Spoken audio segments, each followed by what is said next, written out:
দুপুরের মেনুতে যদি থাকে গরম ভাতের সঙ্গে এইরকম লাল লাল মাংসের ঝোল, তাও আবার পেঁপে দিয়ে, তাহলে তো আর কোনো কথাই নেই, জাস্ট জমে যাবে। তো দেরি না করে রেসিপিটা দেখে নিন। প্রথমে কড়াই গরম হয়ে গেছে, তার মধ্যে দিয়ে দিয়েছি হাফ কাপেরও একটু বেশি পরিমাণে সয়াবিন অয়েল। তারপর দিয়ে দিয়েছি প্রায় হাফ চামচের পরিমাণে গোটা জিরে। তো ওর মধ্যে 2-4টে মরিচও ছিল, গোলমরিচ চলে গেছে ওর সঙ্গে, অসুবিধা নেই। দিয়ে দিয়েছি একটি তেজপাতা, আর ওইগুলো 10 থেকে 20 সেকেন্ড মতো ভেজে নেওয়ার পর দিয়ে দিয়েছি একটি বড় সাইজের পেঁয়াজকে কুচিয়ে। পেঁয়াজটাকে খুব বেশি ব্রাউন কালার করব না, হালকা ব্রাউন কালার করে ভেজে নেব। আর রান্না করতে করতে বন্ধুরা মহাবিপদে পড়েছিলাম, কারণ বারবার কারেন্ট যাচ্ছে, কারেন্ট আসছে। তো দেখুন, পেঁয়াজগুলি ভাজা হয়ে গেলে হালকা ব্রাউন কালার করে দিয়ে দিচ্ছি মাংস। এখানে প্রায় 500 গ্রামের মতো বিফ ছিল। তবে দেখুন, এর মধ্যে মাংসটার মধ্যে চর্বির পরিমাণটাও অনেকটা বেশি ছিল, যার কারণে চর্বিগুলি পরে গলে যায়।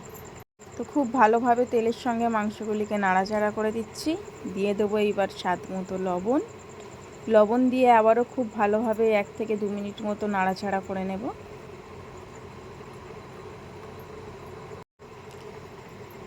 তো নাড়াচাড়া করা হয়ে গেলে ঢাকা দিয়ে রান্না করে নেব প্রায় 5 মিনিটের মতো, কারণ মাংস থেকে অনেকটা পরিমাণে পানি বেরোবে।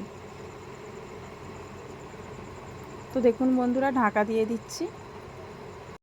তো 5 মিনিট পর আবারও ঢাকনা খুলে দেখে নেব পানিটা কতটা আছে। তো দেখুন, পানিটা অনেকটা পরিমাণেই কিন্তু বেরিয়েছিল, প্রায় অনেকটা পরিমাণে মরেও গেছে, খুব কম পরিমাণে পানি আর আছে। তো আমি ভালো করে নাড়াচাড়া করে দেব। আর এই অবস্থায় আমি এর মধ্যে সব মশলাগুলি অ্যাড করে দেব, কারণ বেশি ভাজা ভাজা করতে গেলে মাংসটা আবার তখন মশলাগুলি দিতে গেলে তলায় বসে যাবে। তো গ্যাসটাকে আমি মিডিয়াম ফ্লেমে দিয়ে দিয়েছি। আর এখানে দিয়ে দিচ্ছি 2 চামচ পরিমাণ আদা রসুনের বাটা, 2 চামচ ভর্তি করে লাল লঙ্কার গুঁড়ো, আর দিয়ে দেবো 1 চা চামচ পরিমাণ হলুদের গুঁড়ো।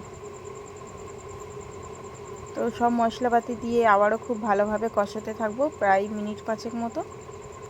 আর বর্ষাকাল যেহেতু, তাই কারেন্ট যাওয়া আসা করছিল, যার কারণে ভিডিওটা একবার করে অন্ধকার হয়ে আসছে, আর একবার করে দেখা যাচ্ছে যে ভালোইভাবে পরিষ্কারভাবে দেখা যাচ্ছে।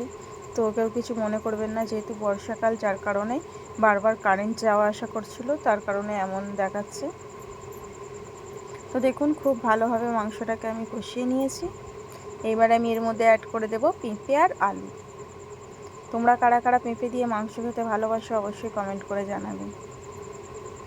তো পেঁপে আলু দিয়ে আবারও আমি খুব ভালোভাবে মাংসের সঙ্গে কষিয়ে নেব প্রায় মিনিট 5 মতো। তো মিনিট 5 কষানো হয়ে গেছে, এইবারে আমি ঢাকা দিয়ে রান্না করে নেব।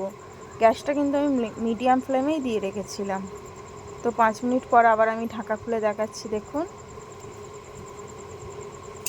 পেঁপেটা কিন্তু হালকা সফট হয়ে গেছে, আর পেঁপে থেকে কোনো পানি বের হয়নি। তবে মাংসতে চর্বির পরিমাণটা বেশি থাকার কারণে চর্বিগুলি গলে গিয়ে অনেকটা পরিমাণে তেল বেরিয়েছে দেখুন। তো এবার খুব ভালোভাবে কষানো হয়ে গেলে আমি এর মধ্যে অ্যাড করে দিচ্ছি পরিমাণ মতো পানি। পরিমাণ মতো পানি দেওয়ার পর এর মধ্যে আমি ঢাকা দিয়ে দিয়েছিলাম প্রায় 15 থেকে 20 মিনিটের মতো। তবে আমি এটা মিডিয়াম ফ্লেমে দিয়ে রেখেছিলাম, বেশি হাই ফ্লেমে দিইনি, কারণ তরকারির ঝোলটা মরে যাবে, আর পেঁপে আলুটাও খুব ভালোভাবে সিদ্ধ হবে না, যার কারণে। তো তরকারিটাকে আমি খুব ভালোভাবে নাড়াচাড়া করে দিচ্ছি দেখুন।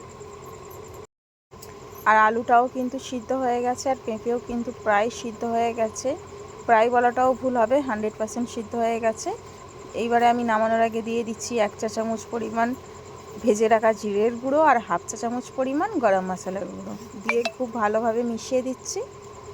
এইবারে খুব ভালোভাবে ফুটিয়ে নামিয়ে নিলেই রেডি হয়ে যাবে পেঁপে দিয়ে লাল লাল মাংসের ঝোল। তো বন্ধুরা, রান্নাটা কেমন লাগলো অবশ্যই কমেন্ট করে জানাবে, আর ভালো যদি লাগে একটা অবশ্যই শেয়ার করে দেবে। আর এখন করে খুব বেশি ভিডিও দিতে পারছি না, যার জন্য কিছু মনে করো না, পরে আবার সব ঠিক হয়ে যাবে এবং রেগুলার আমি ভিডিও দেব।